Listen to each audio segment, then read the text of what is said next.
Good morning, and welcome to Light of Christ Live. We're going to start today with the gospel lesson. And if you want to pause this now and go grab a Bible, I'll be referring to this text from time to time during the lesson. So you can pause. I'm not going anywhere.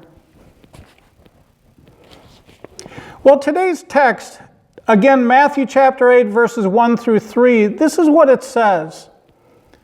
Large crowds followed Jesus as he came down the mountainside. Suddenly a man with leprosy approached him and knelt down before him. Lord, the man said, if you are willing, you can heal me, make me clean. And the text says Jesus reached out and touched him. I am willing, he said. Be healed. And it says instantly the leprosy disappeared.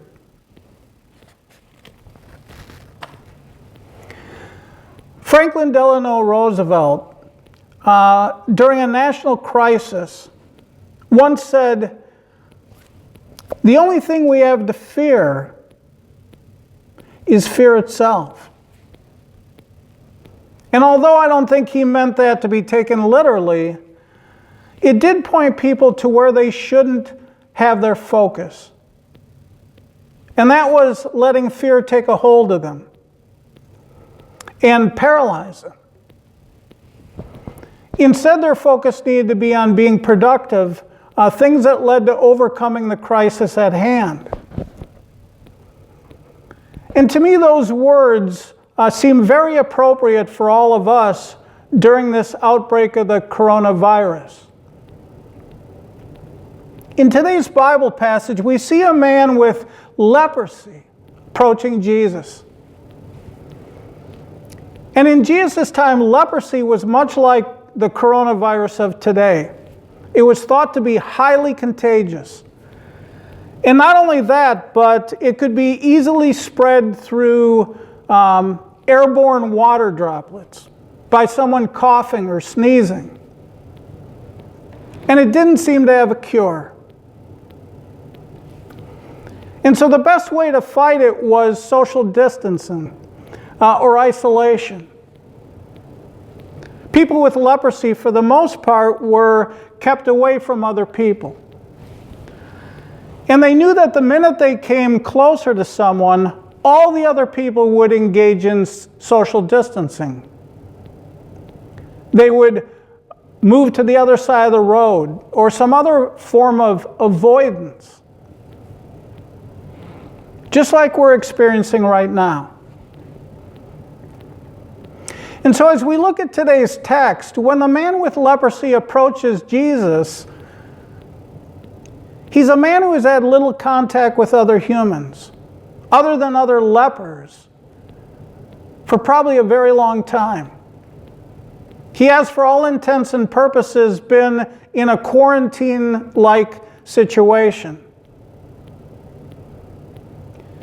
And so I ask you to just imagine how emotionally lonely this man must have been. How starved for human warmth. And maybe in our own situation, we can, for the first time, get a real sense of this man's plight. And to me, this makes Jesus' response to the man all the more meaningful for us. What does Jesus do? What is Jesus' response? In verse 3, and remember the circumstances, a leprous man approaches him, kneels down before him.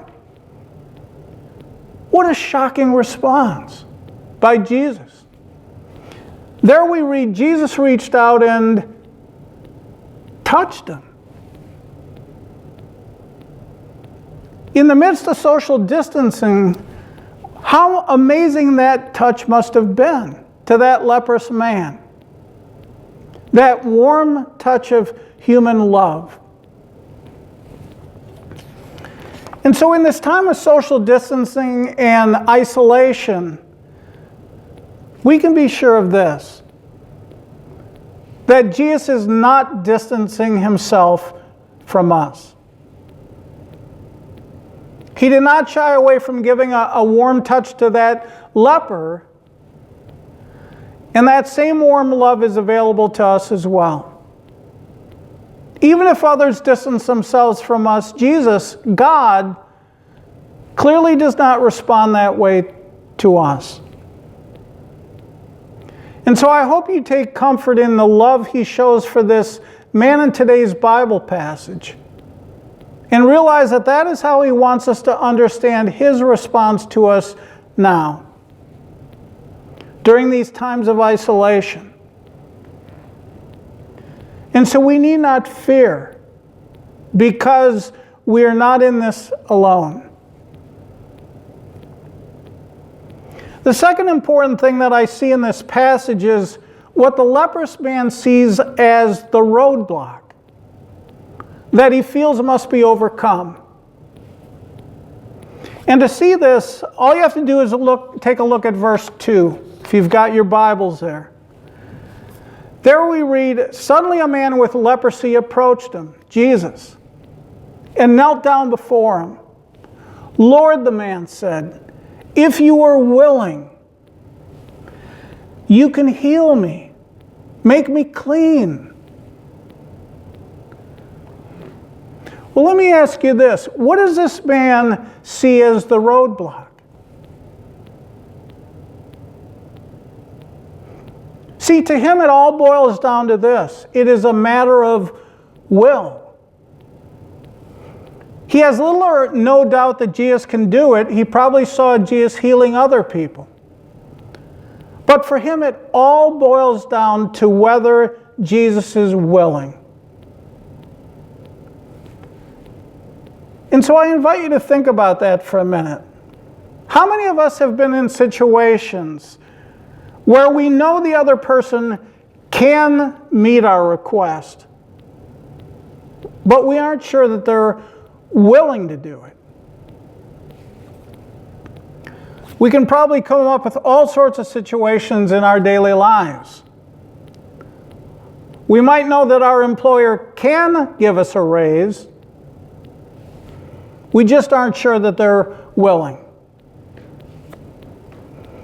And so it's not about ability here. It's a matter of the heart. Are they willing? And here, I think we have a beautiful opportunity to see into the heart of Jesus Christ. And what we see is Jesus was not only able to help this man, but he was also willing to help him. And Jesus, in fact, does help him.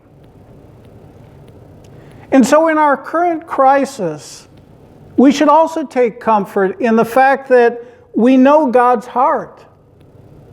And that is that he's not only able to help us in this crisis, but that he's also willing to help us.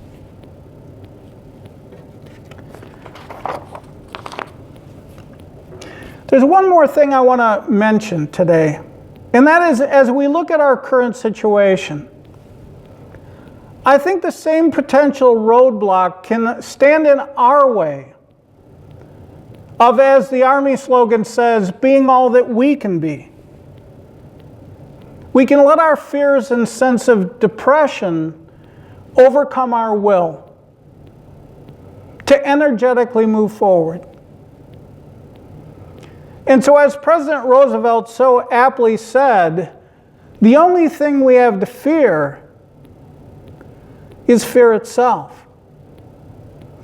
Because our fear can so affect our will to fight, our will to find creative solutions to our problems, our will to be motivated, to be purposeful, to be hopeful.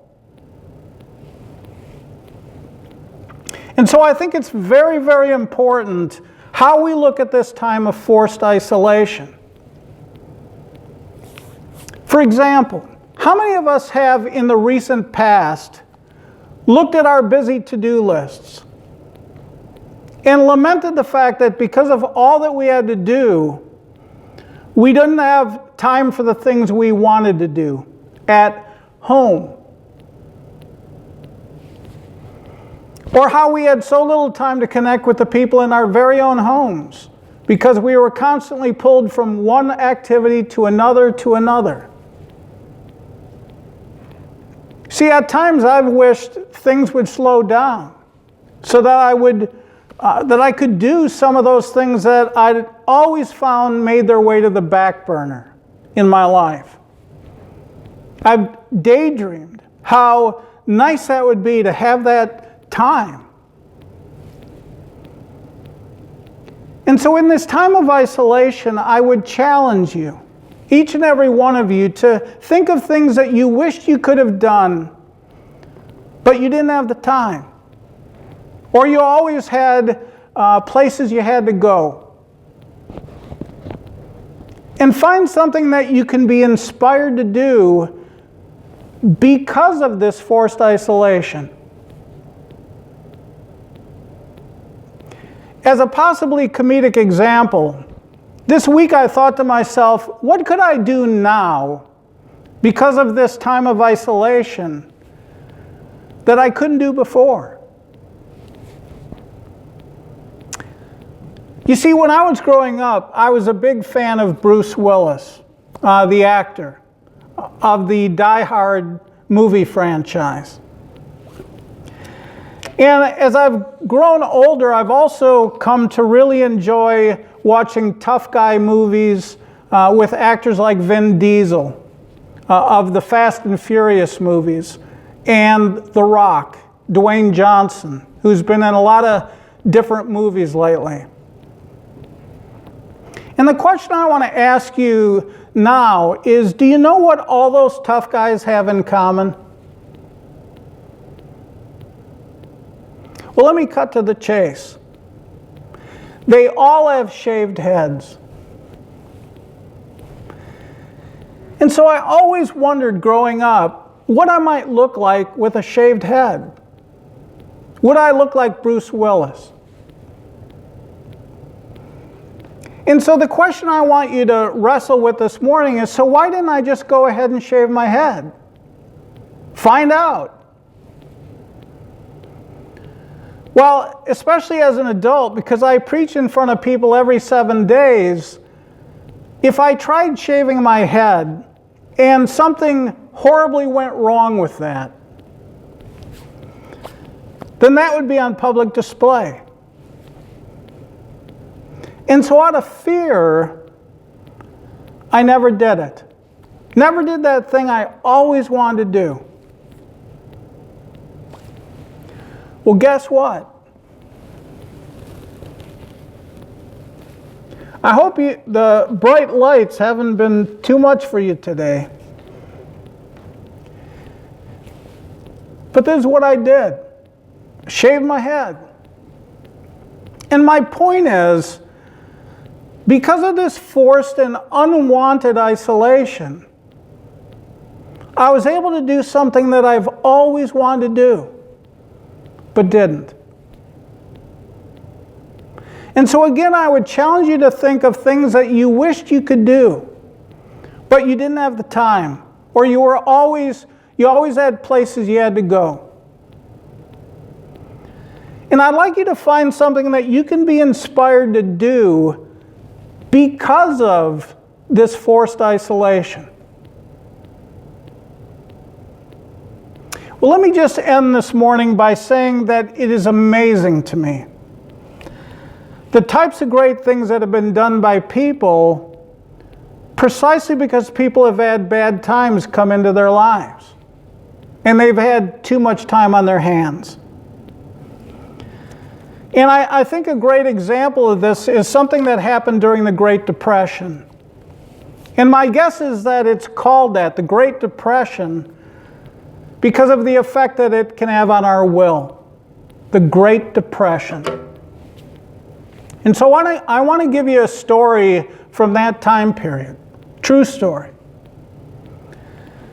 In the midst of the Great Depression, a financially strapped and emotionally depressed, unemployed engineer by the name of Charles Darrow spent hours at home devising board game amusements to occupy himself. And the real-life scarcity of cash made easy money a key feature of his amusements. And the bankruptcies and foreclosures listed in newspapers suggested deeds, hotels, and homes that could be won and lost with the whimsy of a dice toss. Well, Darrow's friends and family so enjoyed playing the homemade entertainment that in 1934 they persuaded him to approach the Massachusetts game firm of Parker Brothers.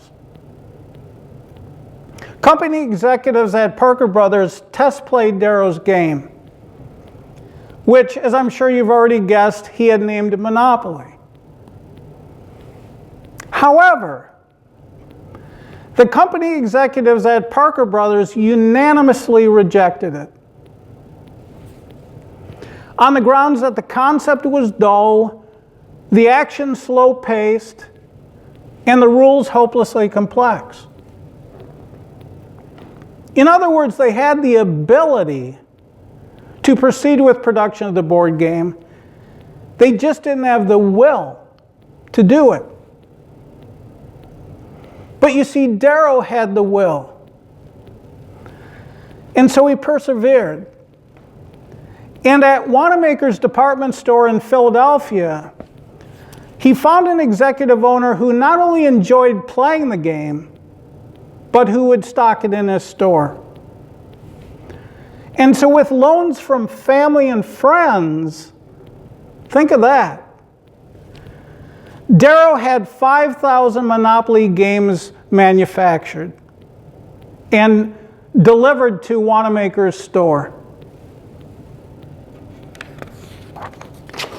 Well, when Parker Brothers discovered that Monopoly sets were selling swiftly at Wanamaker's, they replayed the game.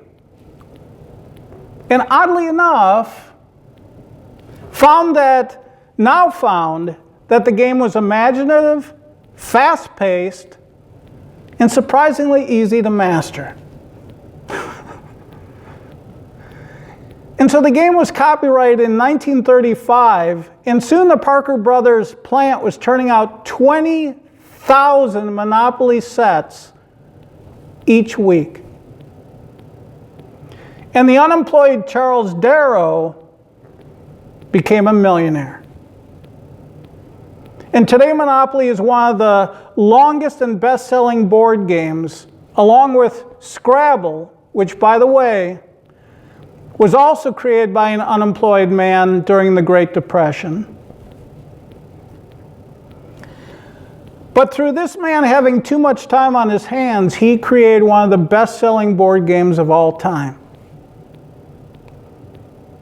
My point is this, that there are potentially a lot of wonderful ways we can use this time of forced isolation. And I would challenge you to find something productive to focus on. And I don't mean shaving your head, unless, of course, you're a Bruce Willis fan like I am. But instead, use this time to find something that you would have liked to have done, but you never had the time. And so just as Jesus focused his efforts on helping that man with leprosy, let's see where we can focus our will. See what good we can do. Amen.